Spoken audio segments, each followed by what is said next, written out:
I am grateful to have this position, this appointment, and also I love that like I get to hold that position as a Black American, as a Middle Eastern American, as a person with brown skin, usually browner if I'm not in a sunless place like the Pacific Northwest. But like, I love that, and so it definitely is something that I'm caring and investigating and trying to figure out like what is my relationship to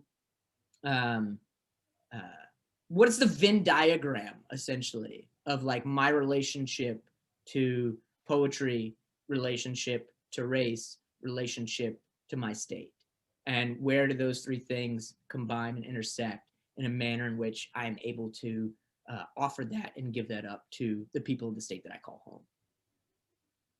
I wondered if, those individuals who try to make Oregon this white utopia intentionally did so. Because I'm from the Bay, and when I came here, I've been here for 6 years. I feel like my skin is lighter now because there's less sun, right? I mean, like we get whiter. I go to the same,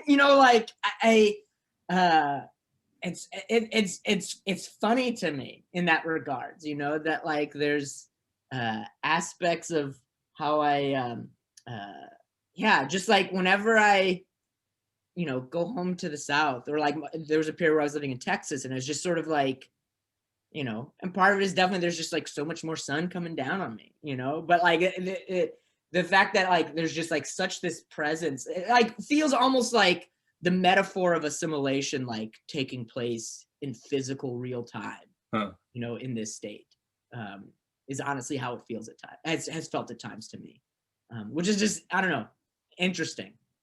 I want to get into poetry and purpose, but I want to ask you, because I also identify as multiracial, and this evening we're getting started on a multiracial Aikido retreat. I was just curious about your identity, and you talked a little bit about multiple truths and just the struggle perhaps of belonging, if that was something that you experienced as a Black American, Middle Eastern American, just navigating multiracial identity. Definitely, and it's interesting, like, with regards to, this past year, it definitely like brought up certain things that like, not necessarily that I thought I'd like figured out, because I do think that, I can't speak for other individuals, but I think that like when one is, comes from mixed races, and I think that is most likely and very feasibly a conversation that an individual's having with themselves their entire life. And I'm sure that that's something that's not just subjugated to being mixed. But like race is such a complicated and convoluted thing in this country that that's an ongoing conversation with the self. And I'm no different. But there's definitely like points during this past year in 2020 of me having talking points in that conversation myself that I hadn't had in a long time. Like it was very, very challenging for me, to after George Floyd was murdered, to have this weight of sadness and grief and anger, and not always knowing where to direct that with regards to what is my relationship to this, when I have the luxury, so to speak, of walking down the street and not being identified as an African American, not being pigeonholed or profiled as a Black man, while also carrying inside relationships and connections and knowledge of my lineage and my genealogy. Right. And so, you start to wonder like, all right, where do I fit in this? It's like, it's what is there's Earl Sweatshirt line, I think, where he's like, too black for the white kids, too white for the Black, and Mm-hmm. At times like that rises, even though, admittedly, like that's my relationship to race has also felt very often kind of like removed from that, you know? And, you know, I think partially, I mean, like growing up in our household, you know, I think that there's like two things that kind of like contributed to that. Like one, we growing up in the religious community that I grew up in, the Baha'i faith, at least in my community, growing up, was one that was the most diverse thing that one could encounter, I feel like, in this country. And so there was just sort of like this overwhelming presence of like race and color not necessarily being the concern.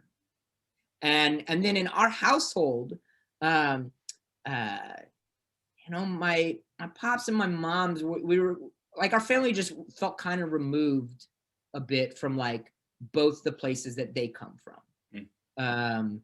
We didn't visit too much with my mom's side of the family growing up, and my dad's side of the family was up in Virginia, and so we only saw them in the summertime. And so it was like its own weird nucleus of like Black and Persian felt almost just kind of like words, you know. It was like my mom's Black and my dad's Persian, and not really like having a relationship to what that meant for me, you know.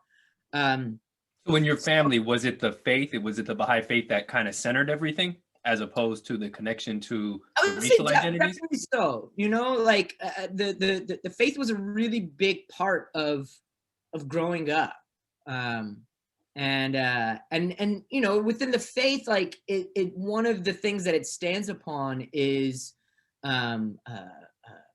unity amongst races, unity amongst cultures, unity amongst nations. And so, like, you know, I don't like the intent of the faith doesn't by any means sit on like interpreting that as being colorblind, you know.